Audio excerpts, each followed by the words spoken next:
mapas mentais. E esse método ele consiste em colocar as informações da forma que o nosso cérebro guarda melhor. E pode parecer clichê, mas é uma forma que você vai conseguir estudar menos e aprender mais. Realmente é verdade. Funcionou para mim, funciona para as pessoas que eu ensino e vai funcionar para você também. E agora eu queria te passar essa forma, que é a primeira coisa aqui do vídeo, que esse vídeo ele vai ser muito bacana aqui no final, mas eu vou te passar ela através do meu caderno, que vai ficar mais fácil eu te ensinando como que você vai fazer para estudar através dela, e depois a gente continua aqui no vídeo.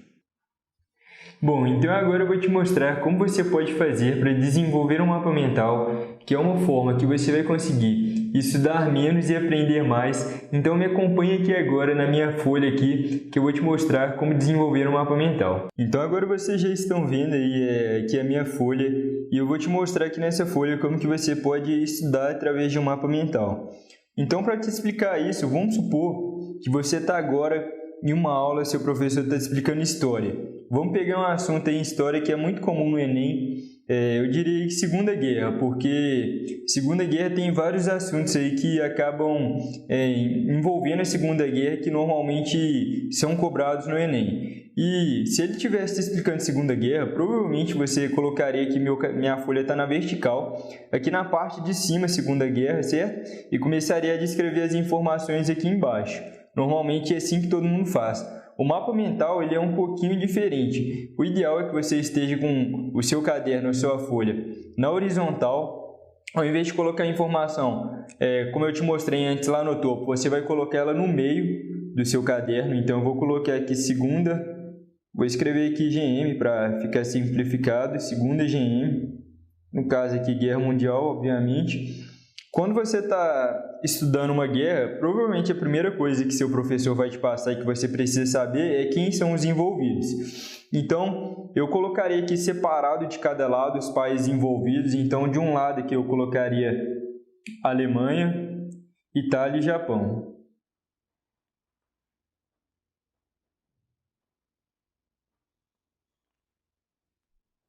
Do outro lado, eu colocaria, além dos 4 países envolvidos, que são mais famosos aqui, Estados Unidos, Inglaterra,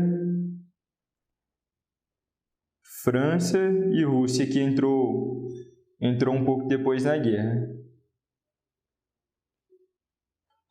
Só que além desses daqui, eu também provavelmente colocaria Brasil, porque acaba cobrando muita participação brasileira. Então, embora não tenha sido um país tão relevante na guerra aqui, é bom você saber qual foi a participação brasileira. Então, o mapa mental, você descreve as informações, a principal no meio, e aí você começa a puxar em ramos. Só que a questão é que agora você pode fazer mais ramos para descrever as informações secundárias. Por exemplo, a Alemanha, eu colocaria aqui nazismo, que é a primeira coisa cobrada quando se relaciona a Alemanha na guerra. Itália, eu provavelmente colocaria aqui fascismo. Até tivemos uma participação aqui do fascismo aqui no Brasil. Japão, eu colocaria provavelmente Pearl Harbor, ou talvez guerra na Ásia, colocaria guerra contra a China. O Japão invadiu a China na guerra, se você não sabe. Estados Unidos, certamente colocaria Pearl Harbor, colocaria apoio ao Brasil. Os Estados Unidos até montou uma base aqui na Segunda Guerra no Nordeste.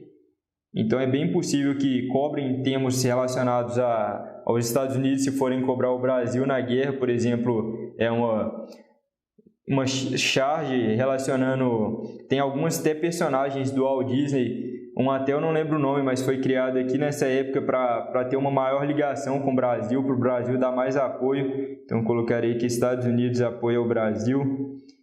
Inglaterra eu provavelmente colocaria resistência à Alemanha. Teve um bom tempo aí resistindo, foi o primeiro país que conseguiu resistir à Alemanha. A França, eu colocaria aqui questão de invadida. A França foi facilmente invadida pela Alemanha na guerra, invadida certinho. A Rússia, eu colocaria aqui certamente socialismo. É bem possível que se for cobrar alguma coisa em relação à Rússia, seja isso. O Brasil, eu colocaria aqui a questão do governo do Getúlio Vargas. Getúlio Vargas, na realidade, dizem que ele, por ele mesmo, ele apoiaria o lado da Alemanha na guerra, porque ele era muito tendencioso ao fascismo, mas os Estados Unidos pressionou muito o Brasil, disse que iria invadir o Brasil caso não tivesse apoio. Além do Getúlio Vargas, você pode colocar aqui, por exemplo, apoio aos Estados Unidos, mas como eu já coloquei acima, eu não colocaria. E a questão agora é que, rapidamente aqui, quando você bate o olho, você já tem uma noção rápida da Segunda Guerra. E você vai perceber depois que quando você tem as informações organizadas assim, fica muito mais fácil para o seu cérebro memorizar. E você pode criar um conteúdo para isso, independentemente de qual matéria você está estudando. Seu professor te passa, você anota a informação no meio e começa a descrever as informações principais em ramos. Eu poderia colocar aqui mais 2 ramos, um para cima e outro para baixo. Talvez se tivesse mais alguma outra informação que eu considerasse relevante para a Segunda Guerra. E a grande vantagem disso daqui é exatamente a questão de ficar mais prazeroso estudar. Você vai gostar mais quando você tiver as informações dessa forma, quando você souber fazer, e vai ficar mais fácil para você memorizar.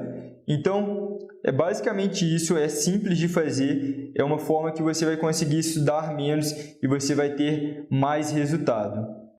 Eu espero que você tenha gostado dos mapas mentais. Eu tenho certeza que somente os mapas mentais já podem ser o que vai fazer a diferença na sua aprovação. E eu falo isso porque funcionou para mim, funcionou para muita gente que eu ensinei e eu espero que você tenha gostado.